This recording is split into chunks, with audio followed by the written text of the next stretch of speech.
Antoine L'Orphelin, ouvrier sur la SEA de la Borde, futur exploitant de la ferme agrivoltaïque sur la partie de mon père et de mon oncle. Je m'appelle Matteo Fettivo, je suis salarié à l'ERL du Château à Moulin-Ténérois. J'ai arrêté l'école l'année dernière et je suis en études d'installation à la Chambre pour m'installer d'ici l'année prochaine. Lilian Rameau, agriculteur à Précilsec et Tory. Nicolas Robert, je suis le salarié du GAEC des plantes, dans l'idée future de m'installer avec Lilian en tant qu'associé. Moi je suis Julien Lanclume, je suis agriculteur à la Ville aux Bois depuis 2006. Moi c'est Barbary Robert Jérémy, je suis éleveur sur Neuilly-sur-Suisse en Haute-Marne, en double activité et sur une autre exploitation dans 2 villages plus loin. Je m'appelle Alban Maillard, je suis agriculteur dans la Meuse à Brabant-le-Roi. Je suis donc producteur de céréales. Je me suis installé en 2009 en reprenant l'exploitation de mon grand-père et en 2015 j'ai eu l'opportunité de m'agrandir. Donc moi c'est Lubin, j'ai actuellement 18 ans, je suis passionné par l'agriculture depuis toujours. Je viens de finir mon bac STAV et je vais me lancer dans une école d'ingénieur à Lille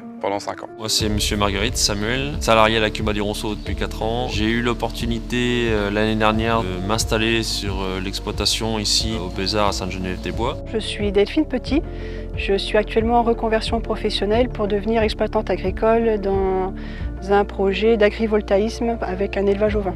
Je m'appelle Mathieu Franet, je suis agriculteur sur la commune de Sancy, sur une exploitation céréalière avec une activité ovine que j'ai créée il y a 3 ans. Je suis Rémi Collomb, j'ai 17 ans et pour l'instant je viens d'obtenir mon CAP en métier de l'agriculture.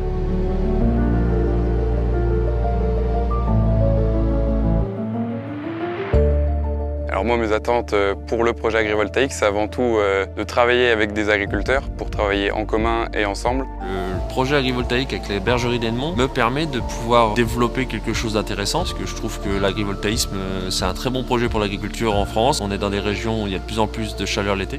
On produit de l'électricité, on fait notre métier comme on l'aime en dessous et c'est très bien quoi. Donc on fait plusieurs choses dans un seul cadre. Donc faire de l'élevage en dessous en plein air c'est bénéfique. On a presque des abris naturels. Mes motivations pour intégrer ce projet, c'est l'agrandissement du parcellaire pour pouvoir produire plus d'agneaux. Aujourd'hui, reprendre des terres, c'est pas facile, donc pour moi, c'est un plus. On souffre beaucoup de la sécheresse, des grosses chaleurs. Il fallait qu'on trouve une solution parce que 4 années sur 5, on mangeait de l'argent.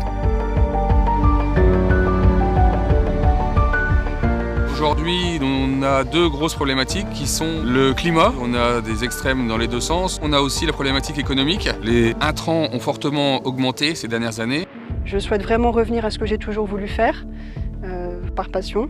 Malheureusement, je n'ai pas de foncier agricole et parallèlement, un collectif d'agriculteurs dans 4 exploitations sur la commune cherchait quant à eux à préserver leur exploitation. Donc collectivement, on a cherché une solution. Je pense que ça va faire une bonne zone d'ombrage et donc elle séchera moins vite. On aura une production d'herbe qui sera plus linéaire sur l'année. Et puis l'hiver, les moutons seront un peu à l'abri aussi du vent, des intempéries. Donc aujourd'hui, de mettre des panneaux et de pouvoir faire pâturer des moutons dessus, c'est une alternative qui me semble hyper intéressante. Mes motivations, c'est que du coup, je vais avoir un outil clé en main pour pouvoir m'installer plus tard. Avec le changement climatique, les sols avec des rendements très bas sont voués quand même à ne plus être vraiment rentables. Notre prochaine étape, ça va être d'installer Nicolas. Ce que je vais faire les prochaines années, du coup, c'est aller en école d'ingénieur à Lille. Et tout ça, ça va me permettre de m'installer d'ici une dizaine d'années sur l'exploitation familiale et ainsi de pouvoir la développer avec le projet agrivoltaïque entre autres. L'agrivoltaïsme est une super opportunité pour des jeunes. Aujourd'hui, le marché du foncier, il est quand même très compliqué. Ça fait quelque chose de particulier parce que on n'a pas l'habitude de voir ça, mais aujourd'hui, pour pouvoir s'en sortir, faut trouver des techniques alternatives. Ça amène de la sérénité dans nos exploitations. Tous les métiers doivent s'adapter. On ne peut pas continuer comme on fait maintenant. Il faut vraiment aller jusqu'au bout. Ça peut être long, mais il faut vraiment faire confiance en soi, faire confiance aux acteurs qui sont là aussi pour nous aider. Et il faut être patient. Malheureusement, il faut être patient. Il faut vraiment aller jusqu'au bout. L'idée aujourd'hui, c'est d'agrandir le cheptel pour avancer doucement vers le projet et puis de continuer d'apprendre sur la production parce que c'est jamais fini. Je me vois d'ici quelques années agriculteur à temps plein, sans la double activité et tout en étant parti de rien.